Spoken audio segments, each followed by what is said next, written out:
Con el invitado de hoy vamos a tocar temas de la política nacional y sobre todo temas de la política interna de su partido, el Partido Revolucionario Moderno, con respecto a la posibilidad de la celebración de primarias para la escogencia de los candidatos a posiciones congresuales y municipales. Nuestro invitado del día de hoy lo es el doctor Eduardo Sanz Lobatón, conocido como Yayo. Y vamos a hablar de todo, vamos a hablar desde la situación del partido, la situación en general de la República Dominicana. El discurso de Danilo. El discurso, ¿tú quieres tocar el discurso de Danilo? Bueno, yo creo que... Bueno, buenos días. Bueno, muy buenos días, contento de estar con ustedes de nuevo.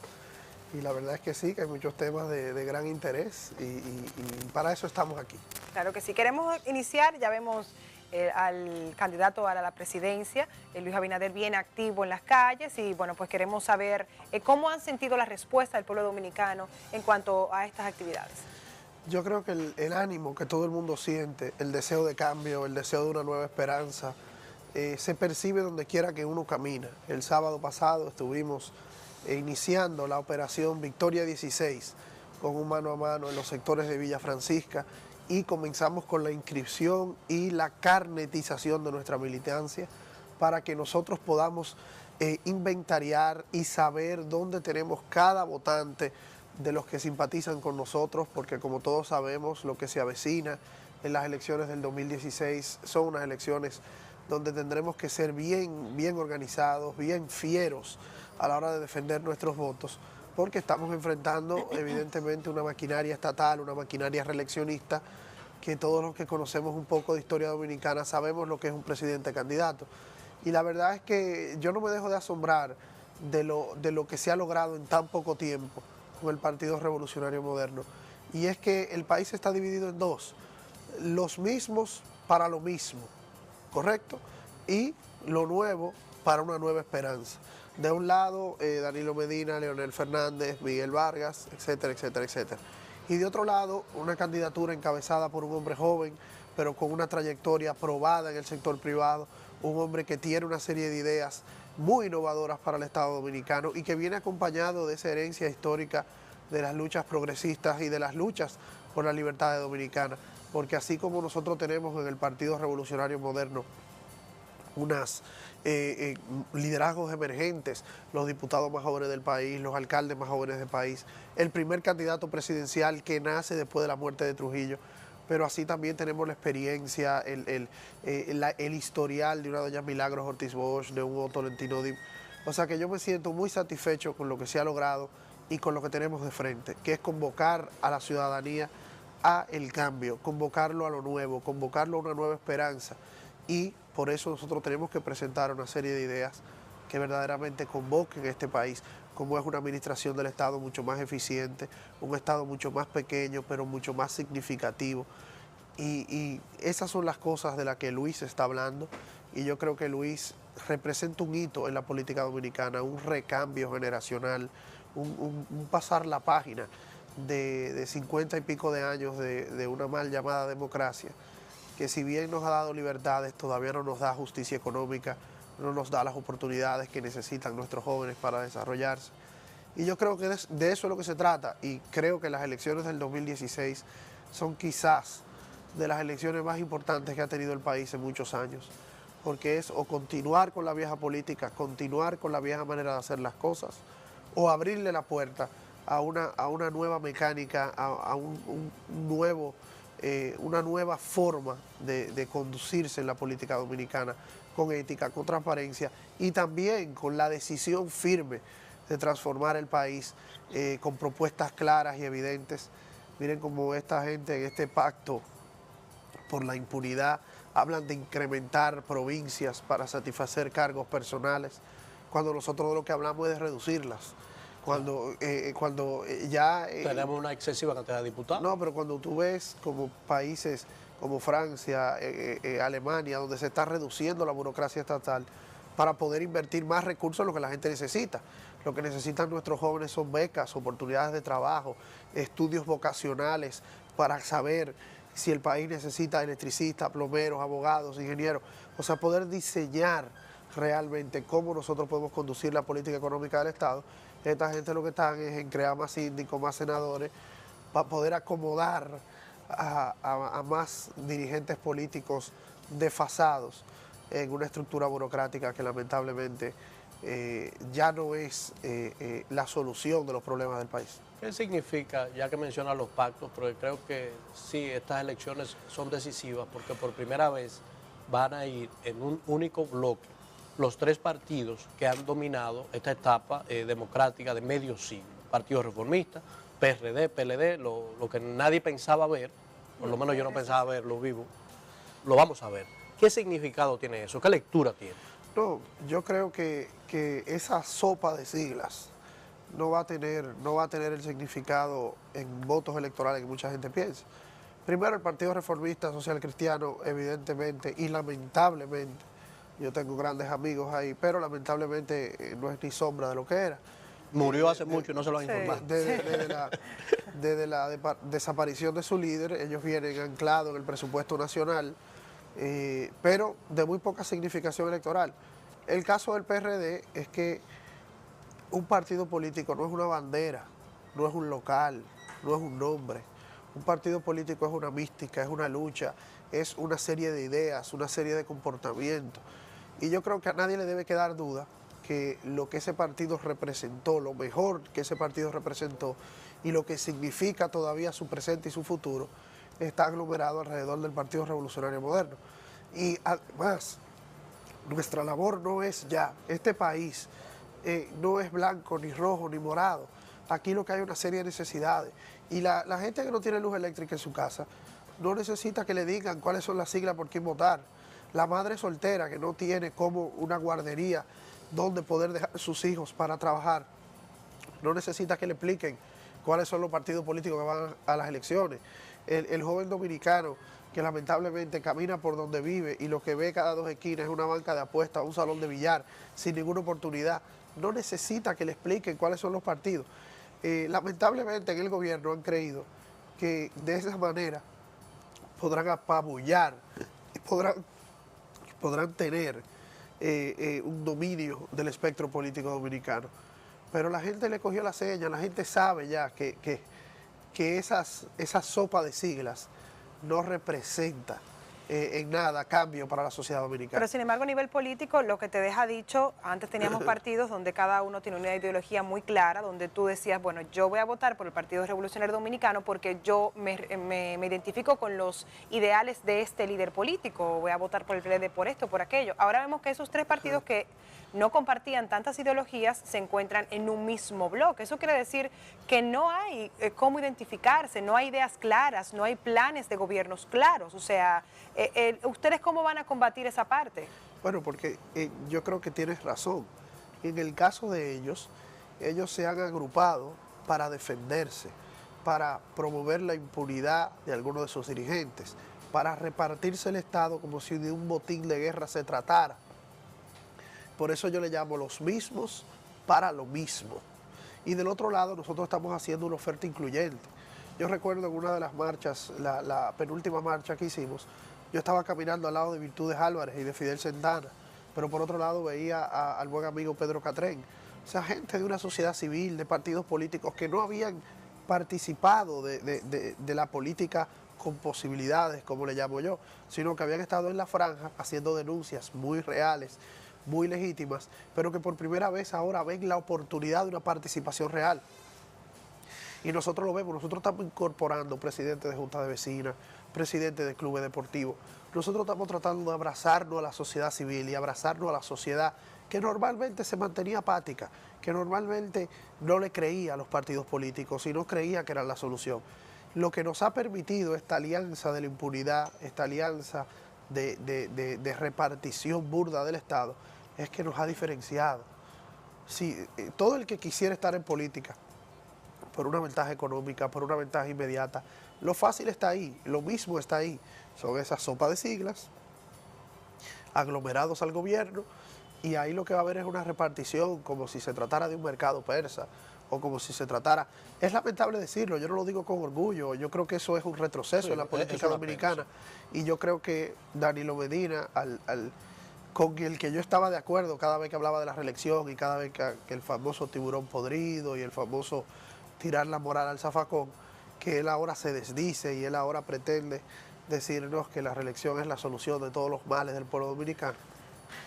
Entonces yo creo que sí, hay una ideología de cambio, hay una ideología de un Estado diferente, hay una ideología de una política diferente, que le encabeza Luis Abinader y que le encabeza toda esta armadura de dirigentes y de propuestas y de este proceso de unidad que estamos haciendo para hacer un frente opositor, para convocar el cambio a esta sociedad, que es algo fundamental. Mire, nosotros, yo salgo de mi casa todos los días y veo a mis hijos y hablo con familiares y amigos que me dicen, pero ¿y para qué tú te metes en política? Si nada va a cambiar, si todo es igual. Y yo digo, mira, nosotros no nos podemos rendir a que la República Dominicana es el país donde un regidor gana 15 veces lo que gana un maestro de escuela.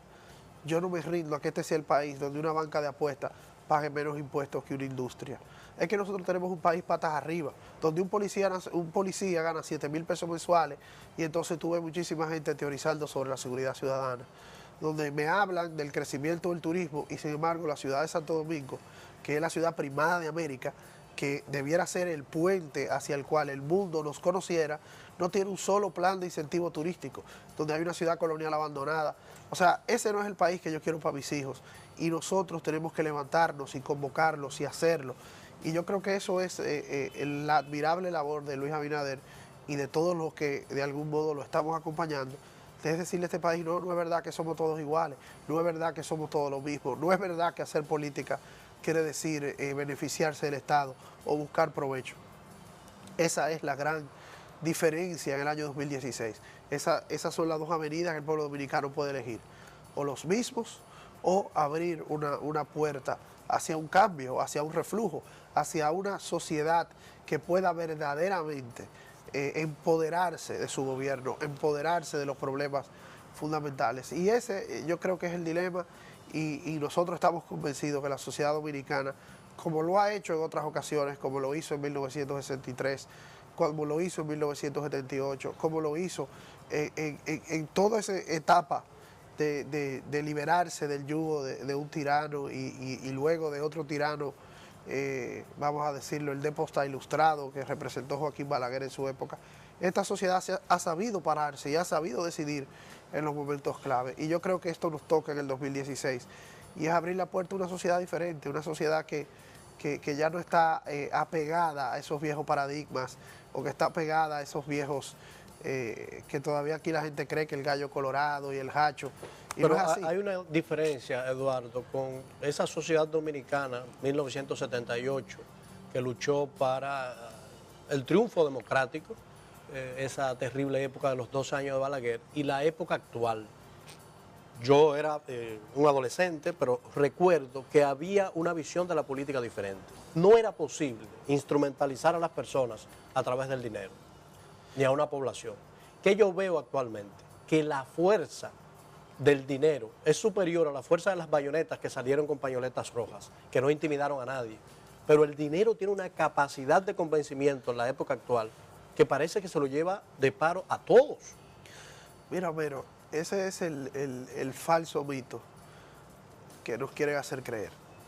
Si el dinero lo pudiera todo, entonces los presidentes de la República... O bastante, vamos a decir, porque Pero bueno, hemos visto ejemplos de... Casi todo. Si el Casi dinero todo. que lo explica el dinero. Si el dinero lo pudiera casi todo. Sí. Pues los líderes más importantes políticos del país fueran empresarios multimillonarios, capitanes de industria, presidentes de banco. Y esa no es la realidad, porque la política, como toda actividad humana, requiere de recursos, requiere de dinero. Pero eso no es lo determinante, porque no hay dinero en el presupuesto del Estado para comprar unas elecciones. No lo hay. Inclusive en esfuerzos que ha hecho el PLD en el pasado, de casi quebrar el Estado, de casi empeñar el Estado para poder producir situaciones. Fíjense como en las elecciones del 2012, la oposición sacaba un 47%. Sí, fue muy reñido. Sí. Fue muy reñido. Entonces eso te demuestra que las posibilidades están ahí.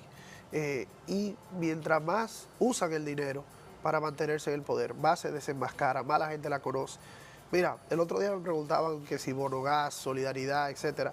Bueno, cuando tú vas a esos barrios, la gente coge ese dinero y la gente lo usa, pero también saben que no es el PLD que se lo está dando.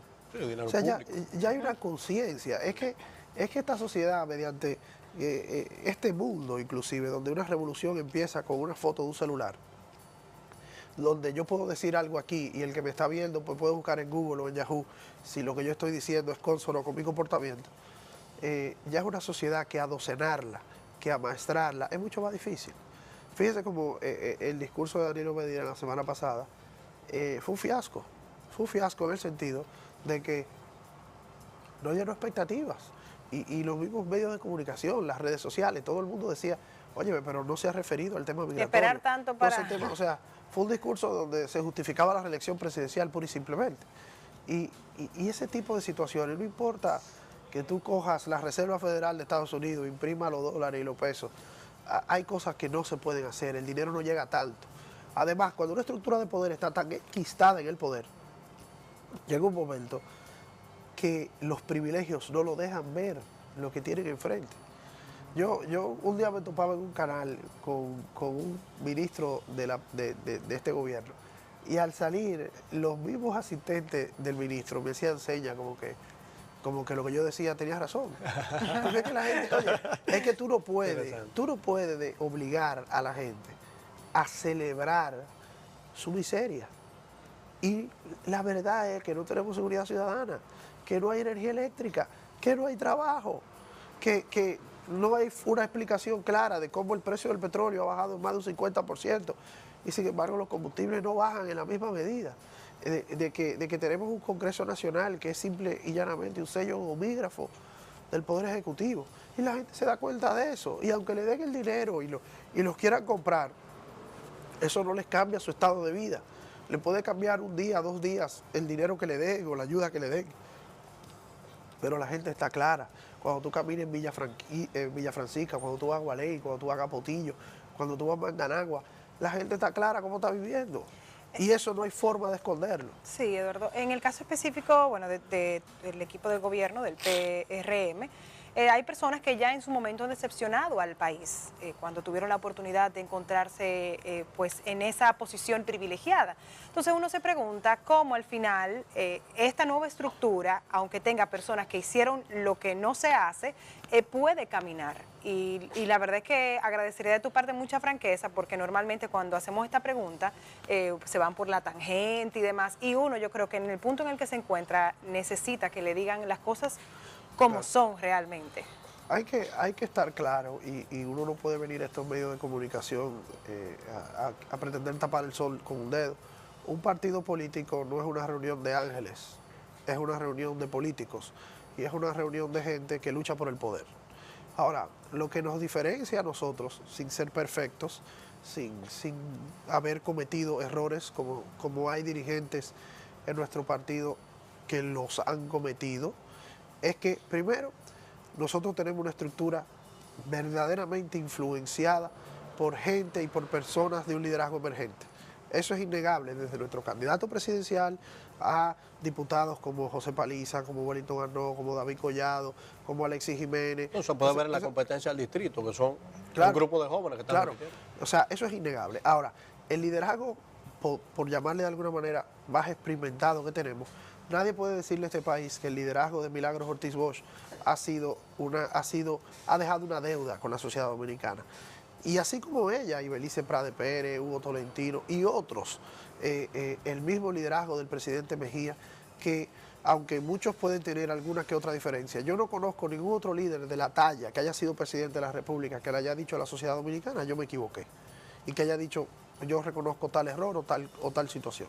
Ayer casualmente la Juventud Revolucionaria Moderna hay que decirlo, que el presidente Mejía dijo que se equivocó con respecto a la reelección. Claro Él hizo lo mismo que hizo Danilo Medina. Claro que sí. Lo que pasa es que en las últimas declaraciones, cuando lo vimos diciendo, bueno, yo apoyo no la reelección, eso va a depender de quién esté y con quién yo vaya. Pero yo he estado en 25 o 30 conversaciones con el presidente Mejía a lo largo de los últimos años, donde él nos ha explicado y nos ha hablado del proceso reeleccionista en el que él estuvo, que nosotros nos opusimos en esa ocasión, pues yo he sido coherente con el tema de la reelección, y la verdad es que él ha hecho una verdadera explicación y ha dicho públicamente en los medios de comunicación que eso fue un error histórico. Pero mira, ayer casualmente organizaba la Juventud del Partido un seminario con más de 200 candidatos a regidores y a alcaldes y diputados, todos menores de 35 años, donde participaba lo que nosotros aspiramos como nuestra gestión municipal y legislativa, donde se trataba de coherenciar lo que estamos tratando de hacer y lo que queremos llevar al gobierno. Entonces, evidentemente, sin nosotros querer venir aquí a decir que somos perfectos y que estamos desprovistos de cualquier error, pero lo que sí es que definitivamente somos un partido político que ha trabajado de manera moderna. Nosotros, en menos de un año de estar formados, pudimos hacer una convención que es un ejemplo para la democracia dominicana, que ningún otro partido la va a hacer.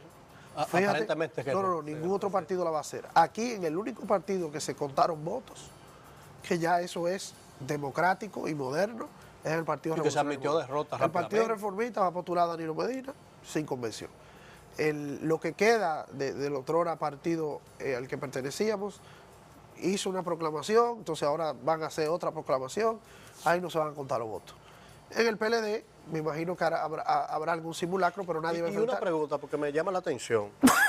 Hubo una supuesta proclamación validada por el Tribunal Superior Electoral, de que se siguieron los procedimientos estatutarios del Partido Revolucionario Dominicano, pero ya hubo una renuncia a esa candidatura y se va a hacer otra proclamación. Pregunto yo, ¿no hay unos procedimientos legales para eso? ¿O se puede hacer así, de que ya yo no quiero ser presidente? No, me imagino. Porque yo no entiendo realmente cómo es posible. No, mira, Los organismos que desde dicen, el punto de vista político, es penoso que sin ninguna explicación clara, etcétera, una candidatura se cambie por otra. Pero desde el punto de vista jurídico eso no es tan complicado. Hay organismos estatutarios que estarán facultados para eso. Pero no se han reunido. Se reunirán y lo harán, pero es que ahí el problema de esa coalición, o como le digo yo, la sopa de las siglas, el problema de ellos no es la institucionalidad ni los procedimientos legales. Ellos tienen una visión del Estado que está claramente explicada en la manera en la que ellos reformaron la Constitución de la República. Porque, y vuelvo a tu pregunta, hay un criterio que yo le tengo una gran adversión y que trato de señalarlo, que es querer decir que todos los políticos son iguales y que todos es lo mismo. Eso lo que promueve es que nos sigan gobernando los mismos. Porque la gente cuando no se interesa, y Luis lo decía en su discurso de proclamación, los malos gobiernos son elegidos por los que no votan. Por buenos ciudadanos que no votan. Oye, cuando nosotros nos mantenemos al margen del proceso político y nosotros nos marginamos del proceso político, entonces ahí sí dejamos que el dinero decida, dejamos que los empleos estatales decidan, dejamos que la corrupción decida. Y esa es lo que nosotros tenemos que decir, que hay una opción diferente, hay una opción que le ha demostrado al país una hidalguía y una lucha. Ustedes saben lo que fue toda esa defensa que hizo lo que es hoy el Partido Revolucionario Moderno por la democracia dominicana, por tratar de defender una oposición en los tribunales, en los organismos internacionales, en las calles. Y cuando no pudimos más, cuando simple y llanamente nos querían 5 jueces decir quién eran nuestros dirigentes, para terminar donde han terminado. Eso era todo el plan. Nosotros, todo el mundo nos decía, bueno, nadie ha podido formar un partido nuevo y tener éxito en tan poco tiempo. Bueno, nosotros lo hicimos y ahí están las encuestas que ya nos colocan como la opción opositora definitiva. Cuando nos decían, ustedes no van a poder hacer una convención porque van a acabar a sillazos, hicimos la convención, en menos de 12 horas todos los participantes reconocían la victoria. Ustedes no tienen dinero para competir, no nos ha hecho falta el dinero. Oye, mientras el PLD recibe casi 20 millones de pesos mensuales del presupuesto de la Junta Central Electoral, nosotros recibimos apenas 400,000 y pico de pesos. O sea que, te dice, nosotros no tenemos prácticamente financiamiento del Estado. Y estamos en todas partes y nos hacemos sentir. Entonces eso te dice que el pueblo dominicano tiene un ánimo de cambio. En esa actividad que nosotros hacíamos el sábado en Villa Francisca, no había prácticamente, a nadie se le dio un peso. La gente andaba con lo que podía, se transportaba con lo que podía. Y contra esa fuerza del ánimo propio de la gente, no hay forma. Hay una frase que yo leí mucho de la Revolución Cubana, que no se me olvida nunca, que es que hay unos analistas de la CIA, eso está en uno de los libros de Bernardo Vega, donde analizan que el ejército de Batista, que era el ejército contrario a Castro, tenía todos los recursos, tenía todas las armas, tenía todas las... Y inclusive sale en una película muy famosa eso. Y Hay uno de los analistas que dice, sí, pero ustedes no están tomando en cuenta algo, que a los soldados de Batista todo se les paga. A los soldados de la revolución a nadie le da nada. Eso ya de por sí es una arma muy poderosa. Y no tengo que contarles quién acabó ganando esa es un factor, el factor psicológico, lo que le llaman el factor moral de los ejércitos. Mire, cuando el que tiene la razón regularmente, cuando uno tiene, sin recursos puede hacer la tiene esa hidalguía y ese ánimo de que la gente sabe que los otros andan haciendo campañas con lo que les robaron, eso es un mensaje muy poderoso. Eso es un mensaje muy poderoso. Nosotros caminábamos en esa marcha por toda Villa Francisca. Y yo recuerdo que en una, como estoy medio agripado, como ustedes se han podido dar cuenta, y estaba lloviendo mucho, yo no pude llevar el paso de Luis. Porque Luis, ahora Luis quiere... Váyase adelante, váyase adelante, yo voy ahora. Ahora Luis quiere privar en Atlético. Entonces yo estaba agripado y en una me meto en una casa, ya con la lluvia, digo yo, bueno, yo voy a esperar a que cambie aquí, yo no aguanto esto. Y salió una doña y de una vez me brindó un jugo y me buscó una galletita. O sea, y gente que yo no conocía, que no había visto nunca en mi vida, ¿tú me entiendes? Y después no me quería dejar, y me dijo, no te mojes, etcétera. O sea, ese amor del pueblo dominicano, ese deseo de que... y quizá es hasta la rabia de que ellos se dan cuenta de que qué han hecho con el dinero de su presupuesto, que nuestras calles, desde la suciedad de nuestras calles que vimos ese día, ahí en Villa Francisca, hasta la inseguridad, hasta la falta de un Estado que promueva verdaderamente el empleo. Yo me río cuando veo estas cifras y esta gente hablando de crecimiento económico. Y sin embargo, si usted quiere fundar una empresa en República Dominicana, le toma 1 mes y medio. Sin embargo, en Panamá tú lo haces en 24 horas. En Costa Rica te toma 1 hora, media hora por internet. Y esas son las economías con las que nosotros competimos. Y sin embargo aquí tú tienes los senadores, tú tienes los diputados. Y yo me pregunto a veces, ¿y qué es lo que hacen? ¿Pero y para qué que le pagamos todo ese dinero? Entonces, tú puedes engañar a mucha gente por mucho tiempo, pero no es verdad que puedes engañar a todo el mundo todo el tiempo. Todo el tiempo. Y no hay deuda que no se pague ni plazo que no se venza. Y en menos de un año, el pueblo dominicano le va a dar un gran tortazo, por así decirlo. Hay un tema que es un reto para el PRM. Vemos en el Distrito Nacional que la boleta va a ser competida en la posición de alcaldía, en la senaduría. ¿Cómo van a elegir a esos candidatos sabiendo que enfrentar otro proceso convencional interno tan complejo como para seleccionar 4.000 candidatos es costoso y difícil de gestionar en estos momentos? ¿Cómo van a manejar eso? Yo creo que lo primero es que todos los candidatos y candidatas, y yo que aspiro a la senaduría de la capital, tenemos el convencimiento de que primero lo primero. Y la prioridad es nosotros poderle hacer una oferta a la República Dominicana que convoque el cambio y que demuestre que nosotros somos los representantes del cambio. Entonces, para eso hay que entender que cualquier espacio personal que con legitimidad y con esfuerzo nos estemos buscando está supeditado al interés del proyecto general. Y yo creo que de alguna manera todos los candidatos, por lo menos los del distrito donde yo me desarrollo, yo creo que estamos conscientes de eso. Lo segundo es que un partido moderno tiene que tener elementos democráticos. Si nosotros no lo decimos a la juventud dominicana, a los sindicatos, a las organizaciones gremiales, al empresariado, que pueden venir a este partido a luchar por lo que creen, entonces mejor quedémonos en la casa. Aquí tiene que haber un proceso democrático, un proceso transparente, donde nosotros podamos ver cuáles son los candidatos que la sociedad asimila. Los estatutos de nuestro partido, inclusive con visión, incorporaron 3 procedimientos para eso. El método del consenso, que es donde en una comunidad los principales dirigentes se ponen de acuerdo. El método, evidentemente, de las mediciones científicas para tratar de identificar los liderazgos más importantes.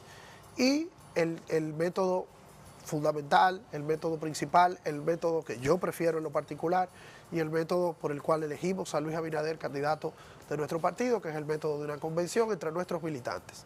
Es cierto que eso representa un gasto, que eso representa un reto. Ahora, yo le voy a decir una cosa, y esta es una frase que yo se la estoy tomando prestada a Luis Abinader.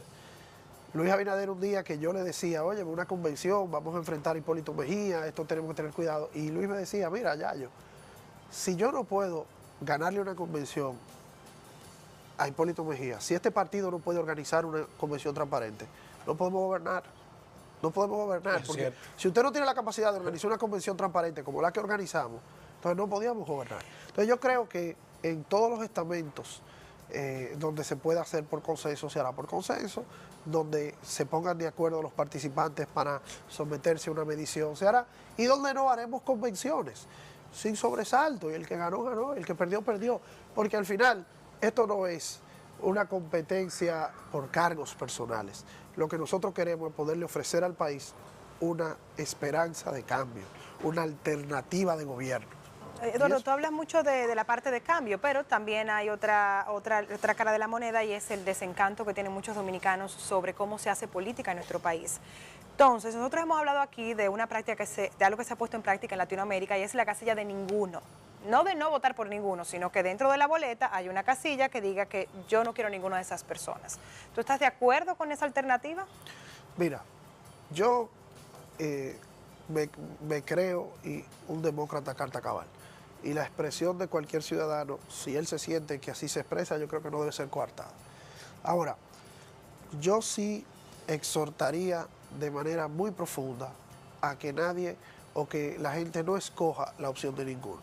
Porque si bien es cierto que quizá ninguna de las opciones es perfecta, sí también es cierto que hay grandes diferencias entre la opción que nosotros estamos representando y la del pacto de la impunidad. Desde que los seres humanos se organizan, hay formas de gobierno. Esas formas de gobierno siempre generan grandes insatisfacciones. Eso no es nuevo. Inclusive hay una ideología política que surge de esa insatisfacción, que es la anarquía. Ahora, ¿es la anarquía generalmente una posibilidad en el siglo XXI? No lo es. Esta sociedad tendrá un gobierno. Y usted puede decidir si contribuye con que ese gobierno se parezca más a lo que usted quiera o no contribuye. Si usted se queda fuera del proceso, cuando usted vea a un senador celebrando una sentencia de la Suprema Corte de Justicia en los hombros de un grupo de militantes y haciendo la seña de la victoria y burlándose de usted porque fueron sus impuestos que propiciaron esa situación, si usted marca la casilla de ninguno, entonces simple y llanamente usted está contribuyendo con que eso siga. No, pero si esa casilla de ninguno tiene la mayoría de votos, entonces eso significa que hay que hacer un cambio. Lo que pasa es que vamos a suponer que la casilla de ninguno... Que se contabilice. Vamos a suponer que la casilla de ninguno gane las elecciones. Sí. El que va a gobernar, el que quede en segundo lugar, no hiciste nada. No hiciste nada, no lograste nada. Tuviste un ejercicio quizás de desahogo, un ejercicio... un mensaje que mandan, pero un ejercicio, el sistema te puede subir. Un ejercicio... Pero como quiera no eres tú que decides, o sea... un ejercicio donde tú vas a decir, tú ves, ninguno sirve. Sí, pero el mes que viene tú vas a pagar el ITEVI, que ellos decidan. Sí. Cuando tú vayas a un hospital público y tengas que comprar la medicina, tú vas a comprar la medicina al precio que ellos decidan. Cuando te estafen en tu casa o te atraquen, tú vas a ir a quejarte a una policía que ellos son que la arman, que la visten y que le dan presupuesto. Entonces, siéntete muy bien con el ninguno, pero al final del día lo único que lograste con el ninguno fue perpetuar el clientelismo. Porque el clientelismo, y esto es importante decirlo, el clientelismo tiene una militancia cautiva, que no la vamos a reducir. La podemos derrotar, pero no la podemos desaparecer. Ahora, cada voto de ninguno, cada voto por la anarquía o por llamar la atención de un mensaje, lo único que hace es favorecer al PLD. Es una realidad inobjetable. Vengan, intégrense, vamos a participar. Si a usted no le gusta tal o cual candidato, promueva a otro y sea parte del proceso, de la manera que sea. Yo creo que esa posibilidad legal debiera existir. Si alguien decide promover un movimiento en ese sentido, yo lo aceptaría como demócrata. Yo lo veo con simpatía. Ahora, porque se logra por lo menos un efecto psicológico de que aunque va a ganar a alguien, ese alguien sabe que la sociedad le ha dicho, no me agrada, no lo estás haciendo bien. No, pero hace tiempo que ellos saben eso. No les importa. Anda, pero lo hemos visto ahora. Pero usted sabe lo que usted reformó la Constitución en 2 semanas y cogió un partido de 75 años y en 3 días aniquilar el liderazgo. Y nosotros esperando esa reforma policial, esa ley de partido político. Bueno, entonces si encima de eso nosotros les vamos a dar la oportunidad a ellos, es más, yo estoy convencido de que si esa oportunidad crece, el gobierno acaba financiándola. Porque cada voto por ninguno no se lo vamos a quitar al PLD. Se lo vamos a quitar a Luis Abinader. Porque los militantes del PLD no van ninguno a votar por ninguno. Los militantes del PLD todos van a votar por su gobierno. Es un buen punto. Ahora, vamos a darle la oportunidad esta opción fresca, nueva, que ha incorporado a su discurso verdaderos elementos innovadores. Señores, lo que nosotros hemos logrado en menos de un año es verdaderamente sorprendente, y la sociedad dominicana, denos la oportunidad, que a diferencia de como una de tus preguntas en el segmento anterior, la mayoría de nosotros no hemos estado en el gobierno. No hemos estado. Luis Abinader no ha sido prácticamente... Lo que pasa es que ha pasado con personas que no han estado en el gobierno, que llegan y nos decepcionan. Entonces se nos hace un poco difícil. Sí, pero porque ese ciclo hay que vencerlo. Pero es que esa es la vida. Yo mismo estoy cansado de eso. Esa es la vida. ¿Y cuántos no hemos tenido desfallecimientos en el amor y nos seguimos enamorando y nos casamos y nos volvemos y nos casamos? Es que esa es la vida. De decepciones está construido el camino de la vida. Ahora uno tiene que seguir luchando hasta que... Y hay un día que te convence uno que no es una decepción. Y yo creo que nosotros no vamos a hacer esa decepción. Pero aún lo llegáramos a hacer. Si lo llegamos a hacer, entonces lo que hay que derrotarnos a nosotros después. Lo que no podemos es rendirnos y bajar los brazos ante este grupo de gente que ve el Estado simple y llanamente como un botín de guerra, como un número de cosas a ser repartidas. Nosotros tenemos que enfrentar eso y tenemos que derrotarlos. Bueno, gracias. Pues muchísimas gracias, Eduardo, por estar con nosotros. A ustedes y que por la mejores. oportunidad. Sí, gracias. Pero muy bien con todo el grip. Sí, mucho mejor que yo. tú. Mucho mejor que Definitivamente, yo. gracias. Me he estado dando pena, pero estoy ¿Sabes por qué luchando. le dicen esta gripe? No, yo espero que no te dé la que me dio a mí. No, espérate, pero a esta, ¿cómo le llaman? La reelección. La reelección, sí, La ese me lo reelección. Ah, no, sabía. pues la Que es mía. el virus de la reelección. A mí me cogió. Te dio muy duro la reelección a ti. A mí me está matando la reelección. Esta debe ser por lo menos el tribunal electoral o algo así, porque tengo 2 semanas. Ay, Dios Cajete mío. Con la reforma constitucional. Bueno, pues O gracias, el Eduardo. tiburón, esta es el tiburón. El tiburón también. Déjelo ahí, por favor.